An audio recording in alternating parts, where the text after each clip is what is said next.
Internet पर ना कभी कभी कुछ ऐसी चीजें मिल जाती हैं जिन्हें देखकर दिमाग घूम जाता है। आज हम एक ऐसे ही वायरल कार्टून की गुत्थी सुलझाने निकले हैं। तो चलिए शुरू करते हैं।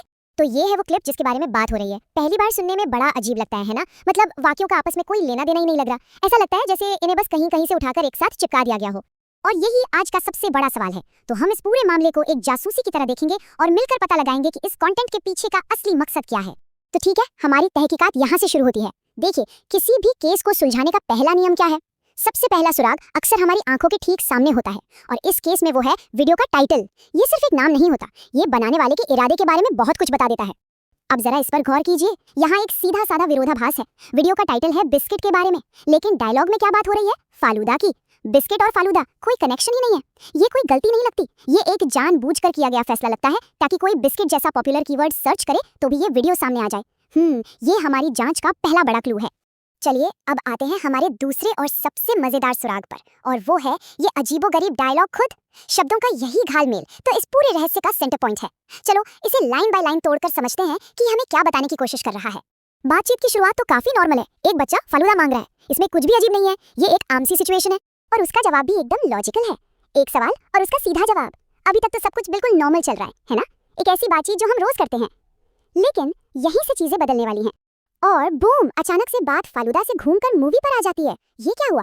एकदम अचानक बिना किसी लॉजिक के टॉपिक बदल गया। इन दोनों बातों का आपस में कोई भी कनेक्शन नहीं है। ऐसा लग रहा है जैसे किसी ने दो अलग अलग स्क्रिप्ट को एक साथ जोड़ दिया हो। तो यहाँ एक सवाल खड़ा होता है, क्या ये वाकई में कोई कहानी सुनाने की कोशिश है, या फिर ये सिर्फ कुछ ऐसे वाक्य हैं जिन्हें जानबूझकर तोड़ा मरोड़ा गया है सिर्फ और सिर्फ लोगों का ध्यान खींचने के लिए? ठीक है, अब वीडियो के सामने जो दिख रहा है उससे थोड़ा पीछे चलते हैं। पर्दे के पीछे बात करते हैं मेटा डेटा की, यानी हैशटैग्स की। हैशटैग से ना बनाने वाले का असली इरादा अक्सर पता चल जाता है। यही तो वो चाबी है जो प्लेटफॉर्म के एल्गोरिदम को बताती है कि वीडियो किसके लिए है और इसे किसे दिखाना है। यहाँ जो हैशटैग्स यूज हुए हैं वो बहुत सोच समझ कर चुने गए हैं। हैशटैग फनी वीडियो का टोन सेट करता है। हैशटैग माइटी राजू, इसे एक फेमस कार्टून से जोड़ा जा रहा है ताकि उसके फैंस भी इसे देखें। हैशटैग कार्टून, ये तो साफ है कि किस तरह का कंटेंट है। और फिर आता है सबसे बड़ा वाला, वायरल। ये तो सीधा सीधा बता रहा है कि मकसद क्या है, वायरल होना। ये सिर्फ टैग्स नहीं है, ये एक पूरी स्ट्रैटेजी है। तो अब हमारे पास सारे सुराग हैं। एक ऐसा टाइटल जिसका वीडियो से कोई लेना देना नहीं, टूटे फूटे डायलॉग्स और एकदम टारगेटेड हैशटैग्स। अब वक्त आ गया है कि इन सारे टुकड़ों को जोड़ा जाए और इस वायरल केस को सॉल्व किया जाए।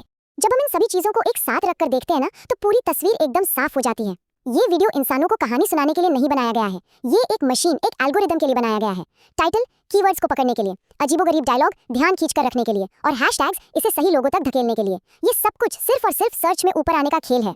और इस तरह के कंटेंट का एक नाम भी है, इसे कहते हैं एल्गोरिथमिक कंटेंट। मतलब ऐसा कंटेंट जो इंसानों से ज्यादा प्लेटफॉर्म के सिस्टम को खुश करने के लिए बनाया गया हो। इसका मकसद कहानी कहना नहीं, बल्कि सिस्टम की सिफारिशों में अपनी जगह बनाना है। और ये सब हमें एक बहुत ही बड़े और जरूरी सवाल पर लाकर खड़ा कर देता है। जिस दौर में कंटेंट एल्गोरिदम के लिए बनने लगे, तो क्या हमारी कहानी की परिभाषा ही बदल रही है? ये एक ऐसा सवाल है जिसके बारे में सोचना बहुत जरूरी है, खासकर आने वाले समय में।